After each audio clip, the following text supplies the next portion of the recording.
ឪពុកម្ដាយគួរយល់ពីអារម្មណ៍កូនស្រីលោកពុកអ្នកម្ដាយអនកាយគោរព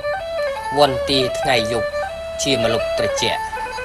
ជាថ្នាជីវិតស្នាស្និទ្ធប្រទាក់ឲ្យកូនម្នាក់ពិតជាជោគជ័យ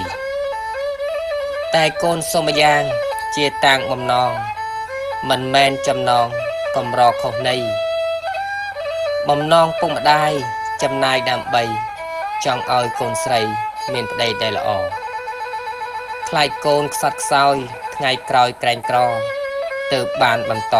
បណ្ដុះទុកដាក់រឿងមានគ្រួសារជាការត្រឹមត្រូវគិតថាពេលទៅមិនត្រូវគ្រោះថ្នាក់នោះគឺមង្គលវិបុលយុស័កទុកព្រួយថ្នាំងថ្នាក់ប្រះចាក់រំសាយអ្នកម៉ែយកចិត្តអាណិតកូនផងឈប់មានបំណងប៉ុនប៉ងទាំងឡាយហើយឈប់បង្ខំកូនធំពេញកាយទទួលចំណាយចំនួនរៀបការកូនស្រីក្រមុំកូនសុំសិរីមិនចង់មានប្តីតាមចិត្តមេបាព្រោះមិនស្រឡាញ់មិនចង់រៀបការទៅបរោះណា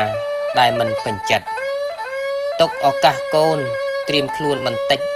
បានយល់កលកិច្ចរំលេចជីវិតកូនចង់រៀបការប្រុសណាគូគិតថាអាចស្នេហ៍ពិតចេញពីចិត្តកូន